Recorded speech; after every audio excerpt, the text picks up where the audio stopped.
need to actually name the difference because most of us were never taught it. Chores, errands, productive downtime, numbing out in front of a screen until you don't feel anything. None of that is rest. Actual rest is stillness that isn't trying to accomplish anything. I think Ash had a pretty good rest day the other day. Not just from the gym, right? Yeah. Not even relaxation as a task. You can't put it on your to-do list for the day and mark it off once you got relaxation completed. It's just presence. It's quiet. It's that manuha, not the absence of doing. It's its own thing. Being fully in a moment without asking what it's for. Maybe reading a book or a hobby or a day at the beach with friends. Maybe sitting and watching your dog play in the park. Just being. And there's this moment from early sobriety that I think about every time I think about rest. I called my sponsor because I was bored. Anyone called your sponsor because you're bored? I'm like, I don't have anything to do. I'm off work. My house is clean. And he goes, maybe that's serenity. Maybe those moments when we don't have everything going on isn't boredom. And for those of us that are so addicted to chaos, maybe that's just what we need. And Richard Rohr actually says something close to this when he says, we have become human doings more than human beings.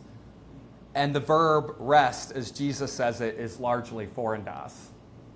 We're strangers to rest. And honestly, when we start resting, when we start taking breaks, when we start chilling out a little bit, it feels foreign to us because people that are so addicted to chaos and so addicted to doing, we don't know how to do it. And if rest feels uncomfortable to you right now, that doesn't mean something is wrong with you. It might mean that something is finally starting to settle inside of you.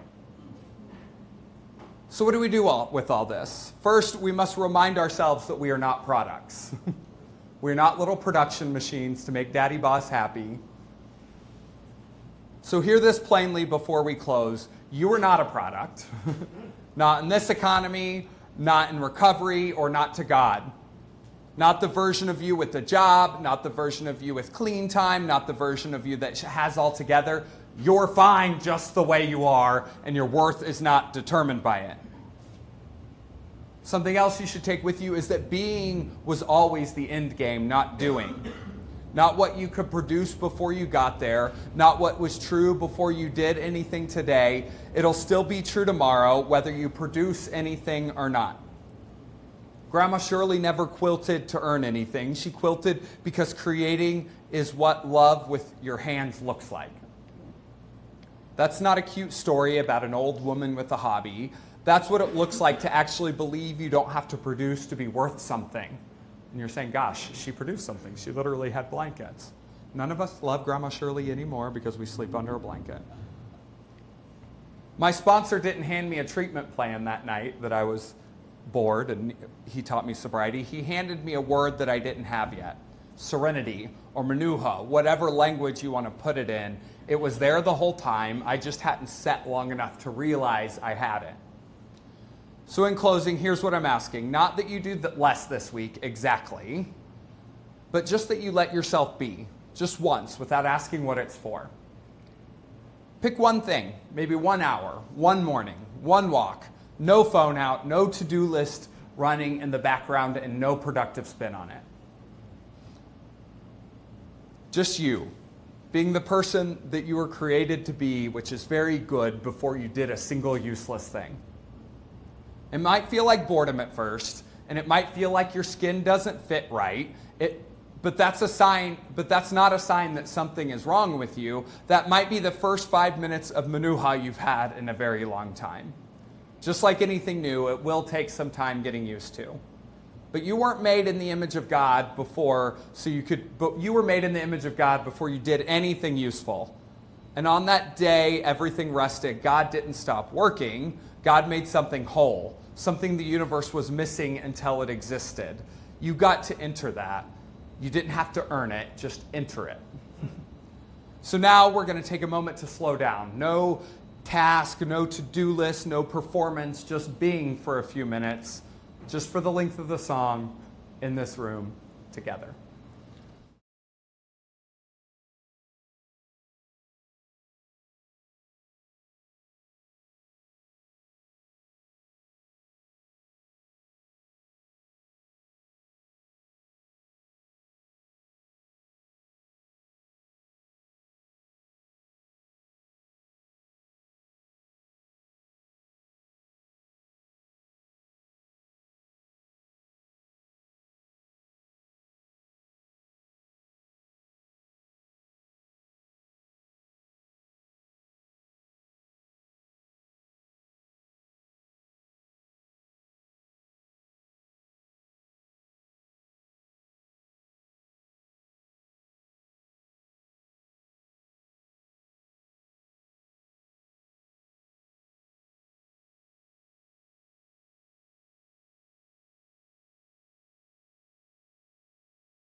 feel like I'm flopping right here.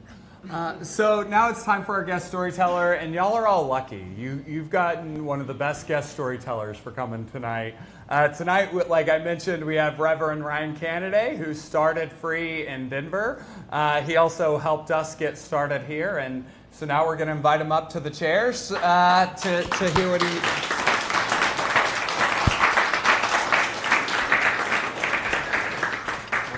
Oh, hi.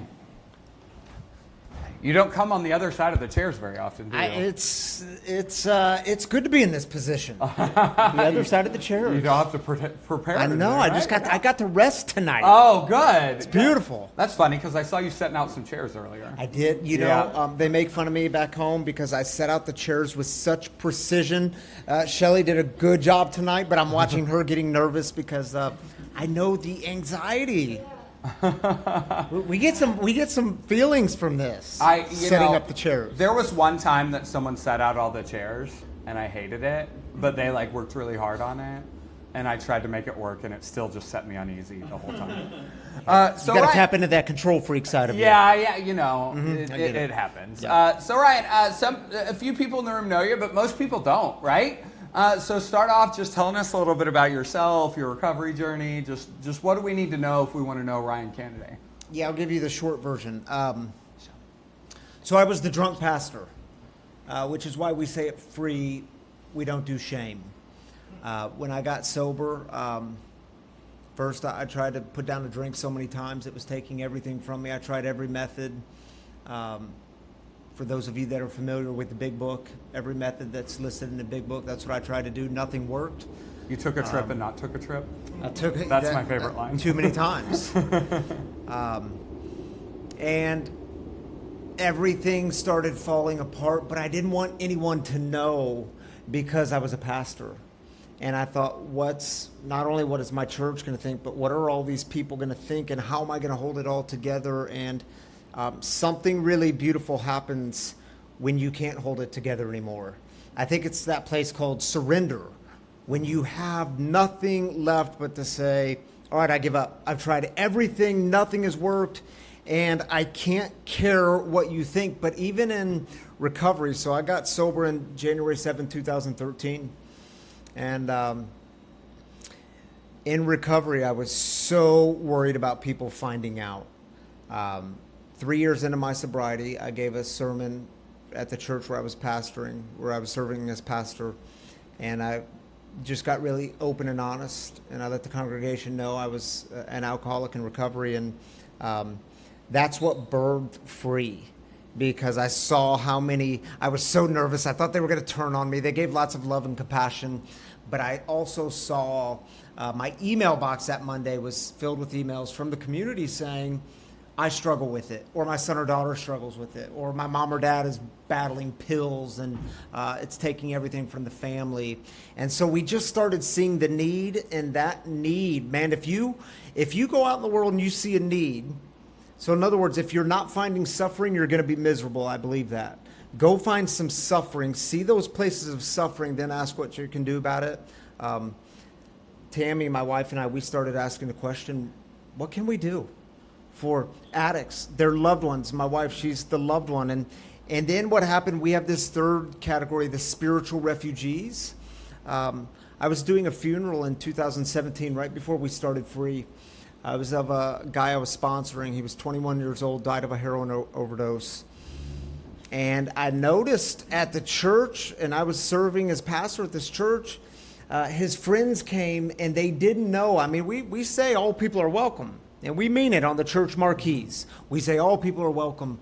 But if they don't feel welcome, if they don't know what to do, if they're so scared of shame and judgment, what good is a sign that says all are welcome? Mm-hmm. And so I'm watching his friends stand outside of this funeral, and they weren't angry, they weren't mad, they didn't have a resentment. They just didn't know what to do. Mm-hmm. And a lot of people, I don't have to tell this crowd this, a lot of people, when it comes to religion, when it comes to the church, you have all kinds of resentments, or you have baggage with the God stuff, or you've been told you don't belong. Religion has done a great job at that. We'll tell you exactly who belongs and who doesn't. And they're spiritual refugees. They've been kicked out. But what we noticed is there's still a lot of people who want to be on a journey together, a spiritual journey together, and we're trying to figure out what that looks like. How's that for a short Sounds version? good. That's I have 4 kids. He takes the night off and he preaches, right? I know. I'm trying not to. I don't want to preach. Like whenever I get into a conversation, I preach. You know, that's how it works. Just a conversation. Yeah, just a conversation. So we talked about rest tonight, right? Yeah. And you're a pretty busy guy, right? If you don't know about Free in Denver, they have a building with like 30 meetings and a coffee shop and a lot of moving pieces. So for your own spiritual journey, what does it look like for you to? I hate using the word recharge because that implies we're just filling the tank to go use it again, right? Yeah. That kind of is the antithesis of my sermon, or my message. So what does rest look like to you? What does it mean to you? How do you Sabbath? How do you just be a human outside of all the, while also building something that matters, right? Like, I think a big part of it is this whole shift in language. Mm-hmm. So I noticed a couple of weeks ago, Tammy and we stayed home. The kids were playing outside. And like all day we watched Netflix. Mm-hmm. And the most B-rated films we could find. They were actually terrible movies, looking back on it. One time I made Justin watch I didn't realize it, but it was a Christian Western movie called Redeeming Love. I recommend it to 0 people in the room. How'd that make you feel? She kept going back to the whorehouse, and he kept loving her until she got redeemed. Sorry, that was a side note. We didn't watch that movie. We watched a different one. Yeah. But here's what I noticed. At the end of the day, Tammy says to me, she says, "Oh man, we've been so lazy today." And that's our thought, isn't it? Like, we didn't do anything today, therefore we were lazy. And if we just shift that language to, no, we weren't lazy today. We did nothing, which was absolutely beautiful and needed. But we're trained, as you talked about in your message, we're trained to think of that as laziness. We didn't produce anything, therefore I have no worth. Today's just a waste. No, it was a beautiful day. We got to watch B-rated movies together on a hot summer day. That's a good day. But other practices I build in, I take vacations very seriously. We go on vacations, and we actually set aside money for time together, and we've got to get away. We can't just stay at home. The staycations don't work for us. We've got to actually get away to have time together. Anytime I travel for a work, like coming here to Chicago, we have 4 kids. So I trade with each of them. This is Shiloh's turn to travel with me. Next time I go somewhere, it's Brett's turn. But that's adding in a form of rest, of, I don't know, building relationships with my kids, like spending time with them one-on-one. It's a very valuable time. Yeah, I mean, I think, and we'll talk a little bit more in a few weeks about like the Jewish tradition of Shabbat, right? But Shabbat is this sacred time of connection. Yeah. Like connection is foundational to the Jewish practice of Shabbat. And if you're Christian or Muslim or just like alive in 80% of the world right now, like a lot of the cultural norms are based on Judaism, right? And that connection is just a sacred traditional way of spending time together, right? Yeah. And what I'll close this segment with this. What I've learned is sometimes we get guilty. We feel guilty when people know we're resting, so we want to hide our rest. Like, I don't want them to know we're going out of town again for rest, for vacation, so I'm going to hide it. I'm not going to talk about it much. A part of you has to say, I can't care what other people think about that. I can't care if they think it's taking too much time off or if I'm away too much. Like, I've got to protect what I know matters.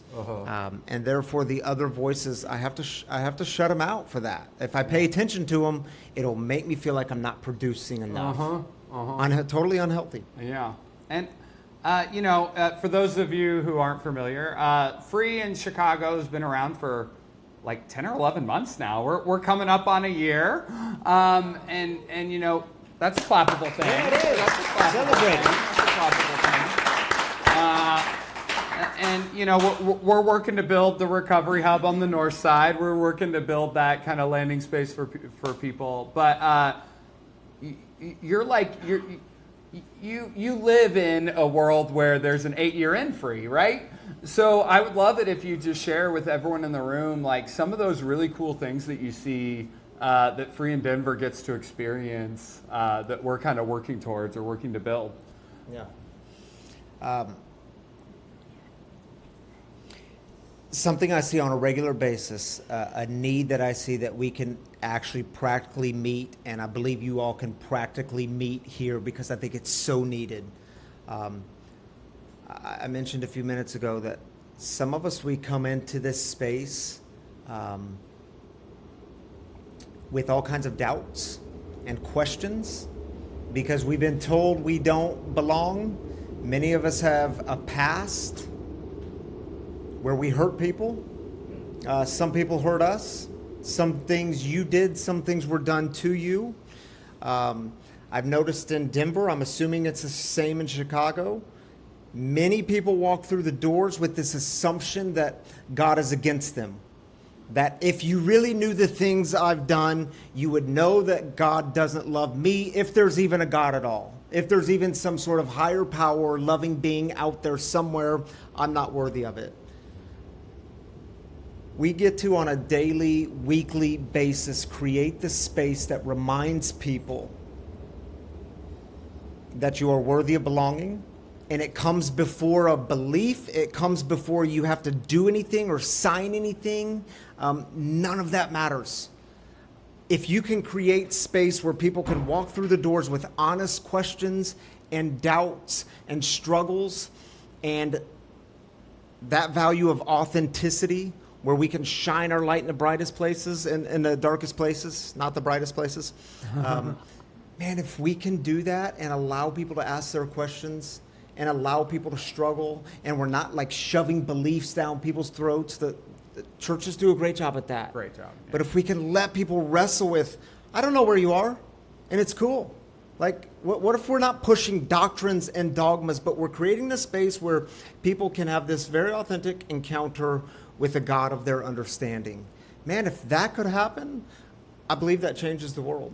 Mm-hmm. In recovery, I know when we come into recovery, at least for me, when I came into early recovery, I had so many questions about God, and I was so afraid to admit that because, again, I'm a pastor, and I thought in my mind I had to have it all figured out, or my job was to make you think I had it all figured out and I have the answers, and I didn't know shit, and I didn't know how to admit that.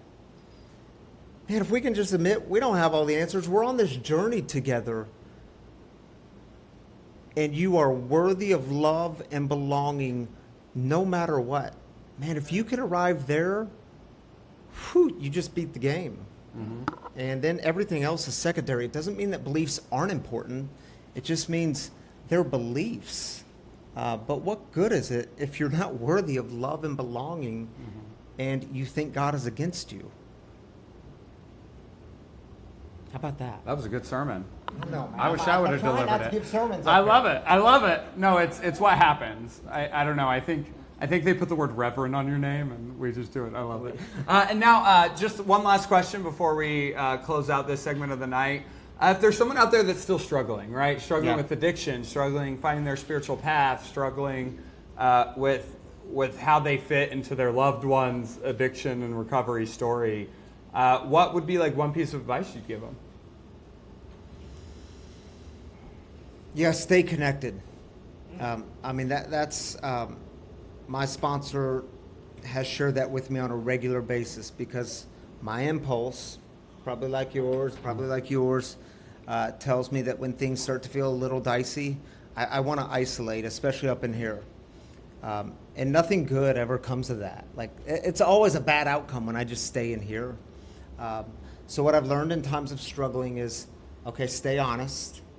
Like, if I can, like, honestly speak that to other people, like, I'm struggling right now. I'm feeling off. Mm-hmm. Things don't feel right. They feel a little bit upside down right now.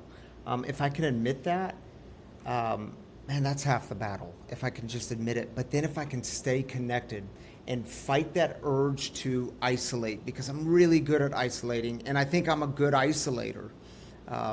But the thing what I've learned is nothing good ever comes out of it. So if I could stay connected to my community, to people that I trust, to people who know me well and they love me, they have my best interest, man, those are the people I got to stay close with. Those are the people I've got to let in. I can't let everyone in, but I've got to have a few people that I can let in and stay connected with. Absolutely. Yeah. Connection, opposite of addiction, right? Yeah, and I believe that. Awesome. Well, let's hear it for Ryan. Thank you very much. Thank you all. Thank you, man. I forgot to turn on the AC last night to let it cool down, so I'm going to apologize to every person in the room. It's usually a little cooler than this in here, and anyone that hugs me. So as Ryan was talking, we're building towards something, right? Right where we're at now is a great place for connection and community, but we're building towards that recovery hub on the north side of Chicago. And one of the ways we do that is through not only generosity of people outside the room, but generosity of people inside the room. You can scan this QR code or drop some money in the cash box over there. Every little bit kind of helps us grow into where we're becoming. So. And now, as I mentioned earlier, it's time for Heartbreak. So Heartbreaks, we do it at the end of every gathering. It's your chance to not have to carry the weight of all that shit you've been carrying alone anymore. This room is full of people. I'm looking around and I just see some good people with good hearts. And when we share our pain, it makes that load a little lighter. So I will hand the microphone to Shelly. And there's usually a little bit of a break between heartbreaks, and so I just invite you to send prayers or thoughts or whatever you personally see as sending things into the universe up for the people who've just shared. So.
after the gathering, just so you don't have to carry any of those things out of the room by yourself. So awesome. And that is that's almost a wrap. I still have a few more things to say. I almost said that's a wrap, and then I didn't want you all to get up and leave. But thank you all for coming tonight. It was great to see each and every one of you. If you had a meaningful experience, invite a friend, bring them back. That's how our community continues to grow and reach new people. And we're so happy that everyone showed up with open hearts and open minds tonight. Remember, if you're new here or if you're visiting, find Shelly. She'll help you fill out a little card. I promise we won't spam your inbox.